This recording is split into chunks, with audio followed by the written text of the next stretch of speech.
सुधांशु जी, बात कुछ समझ नहीं आई। क्या आप विपक्षी गठबंधन के नाम की तुलना आतंकी संगठनों से कर रहे हैं? पीएफआई में इंडिया है, मतलब कोई तर्क ये समझ नहीं आ रहा कि ये इस तरह की बात क्यों? बात देखिए बहुत स्पष्ट है अंजना जी। हाँ। जो इन्होंने इंडिया नाम रखा तो ये सिर्फ ये बताने का प्रयास किया गया कि नाम रख लेने से किसी का काम नहीं बदल जाता, किसी की सूरत बदल लेने से सीरत नहीं बदल जाती। उन्होंने सिर्फ ये याद दिलाया कि ये इंडिया नाम एक नहीं अनेक मौकों पे अनेक भारत विरोधी लोगों के द्वारा रखा गया। जैसे ईस्ट इंडिया कंपनी, उन्होंने कहा इंडिया था। और मैं दर्शकों के जानकारी के लिए बता देना चाहता हूं, दुनिया में जो पहली कंपनी थी जिसने अपने पब्लिक शेयर्स इशू किए वो भी डच ईस्ट इंडिया कंपनी थी, जो ब्रिटिश ईस्ट इंडिया कंपनी थी। अब उसके बाद उन्होंने कहा तमाम ऐसे आतंकवादी संगठन है, जैसे उन्होंने कहा इंडियन मुजाहिदीन, उन्होंने कहा कि ये people's front of India, SIMI student for Islamic movement in India. तो इनके नाम में इंडिया होने से क्या ये सब भारत के हित के हेतु बन गए? नहीं बने ना, बस इतनी सी बात है। तो कोई ये कहे कि मेरा नाम इंडिया हो गया है इसलिए मैं भारत की आत्मा और भारत के हित का प्रतिनिधित्व करने लगा हूं, तो यह गलतफहमी मन से निकाल देनी चाहिए। और मैं एक बात जो पहले बोल चुका हूं अंजना जी, वो पुनः कह रहा हूं, संयोग से हमारी पार्टी का नाम है भारतीय जनता पार्टी और हिंदी में भी नाम भारतीय जनता पार्टी है। उससे पूर्व भारतीय जनसंघ था, तब भी नाम भारतीय जनसंघ था। इनकी पार्टी जब बनी तो नाम इंडियन नेशनल कांग्रेस था। और चूंकि एक अंग्रेज ने बनाई 1885 में, एलन ऑक्टेवियम ह्यूम ने, और इनके जो पहले अध्यक्ष उमेश चंद बनर्जी वो जाके विदेश में बस गए थे। उसके बाद एल्फ्रेड रोब, जॉर्ज यूल, विलियम बैडनबर्न, ये सब शुरुआती कांग्रेस के अध्यक्षों के नाम हैं। तो इनके तो हिंदी की आवश्यकता ही नहीं थी, तो इनका नाम इंडियन नेशनल कांग्रेस था। और जहां तक अंजना जी नाम पे कहूं तो मैं एक बात और कहना चाहता हूं, ये तो इतनी बार नाम बदल चुके हैं जिसकी की कोई हद नहीं है।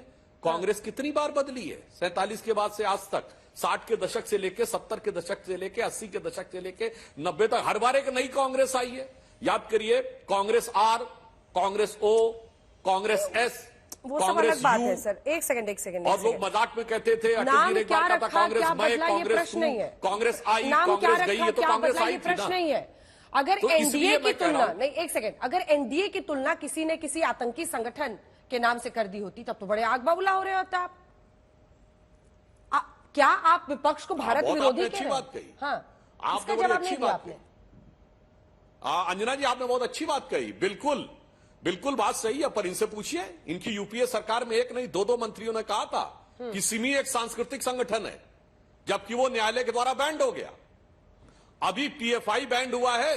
अभी राजस्थान की अलवर सरकार ने बैंड होने से 15 दिन पहले उनको एक सांस्कृतिक संगठन के रूप में बाकायदा रैली निकालने की परमिशन दी थी। आलोक जी, बाकी मैं पूछना चाहता हूं, बड़े बड़े आतंकवादी जो इन सब के साथ रहे हैं, ये अफजल को हालात का मारा किसने कहा है? याकूब मेनन की जुडिशियल किलिंग किसने कही है?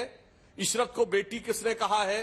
ये और भी अगर आप देखते चले जाएं, और तो और ये आतंकवादी संगठन जो बोलते थे भारत की सेना के खिलाफ, उससे ज्यादा घटिया भाषा इन्होंने भारत की सेना के खिलाफ बोली।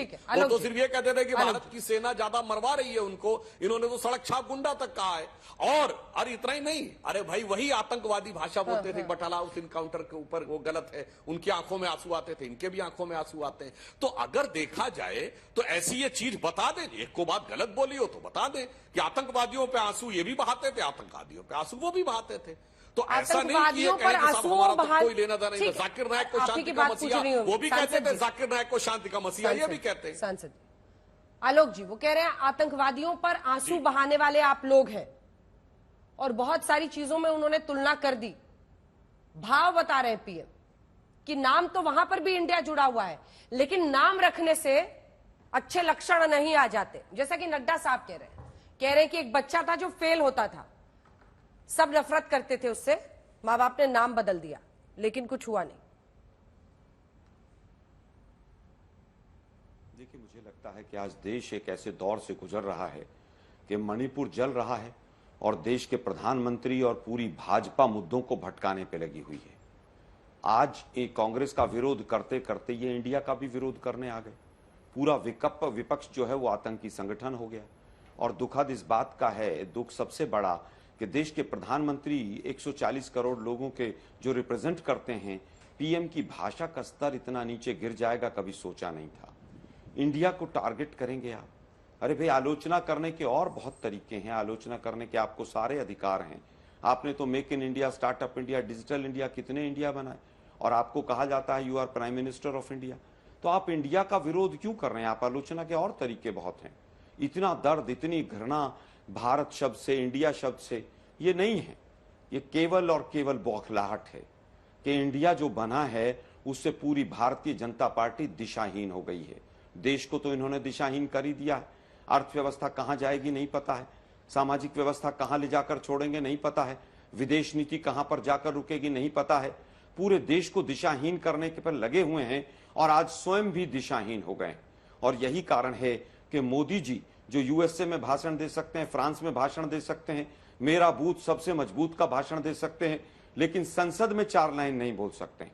हम तो कह रहे हैं मोदी साहब, आप टेलीप्रॉम्प्टर से बोलते हैं, आप टेलीप्रॉम्प्टर से ही बोल दो, एक टेलीप्रॉम्प्टर संसद में लगा दो और बोल दो उसके अंदर।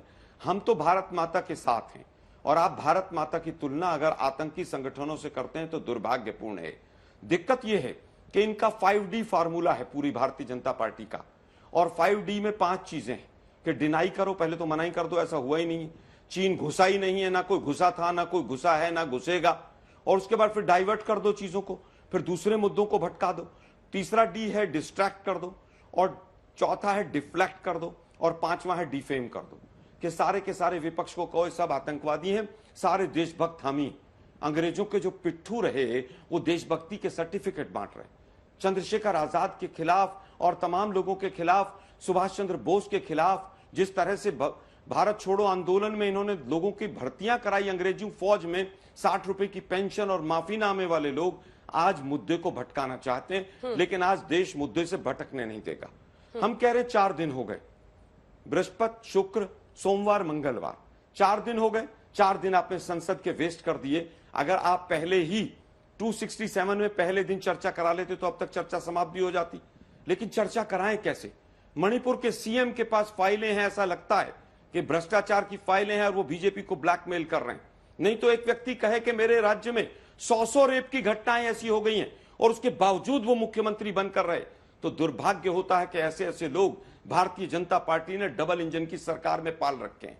जिस दिन सुप्रीम कोर्ट संज्ञान लेता है, 1 घंटे के बाद मोदी जी की नींद जागती है और उसके बाद आकर मोदी जी वक्तव्य देते हैं। मोदी जी 78 दिन तक सोते रहे। आज भी बीजेपी जो है विपक्ष को टारगेट करने पे लगी हुई है। दुर्भाग्यपूर्ण है, इतने हताश हैं ये लोग, इतने दिशाहीन हैं ये लोग। और आज तो हालत ये है कि मोदी साहब की बौखलाहट से तय हो गया है कि 2024 में जा रहे हैं, 2024 में ये लोग नहीं आएंगे। ठीक है। मणिपुर के बाद भी हाँ। जो देश का प्रधानमंत्री विपक्ष को टारगेट करता हो, मैं समझता हूं उससे कमजोर प्रधानमंत्री हिंदुस्तान में कभी नहीं आया। मणिपुर पर आप जवाब देना नहीं चाहते, आप डिफ्लेक्ट करना चाहते हैं, इसीलिए इंडिया को लेकर ये पूरा आरोप और एक के बाद एक। और ये विपक्षी गठबंधन से क्या वाकई बीजेपी हिली हुई है इतनी कि इस तरह से आक्रमण करना पड़ रहा है? देखिए, जो विपक्षी गठबंधन खुद ही अंदर से इतना हिला हुआ हो कि न नीति का पता, न नियत का पता, न नेतृत्व का पता, तो वो लोग ये कहें तो आश्चर्यजनक लगता है। परंतु एक बात हम कहना चाहते हैं, मणिपुर पर तो हम चर्चा के लिए तैयार हैं। आज ही गृह मंत्री जी ने बहुत स्पष्ट रूप से कहा हम पूरी चर्चा के लिए तैयार हैं।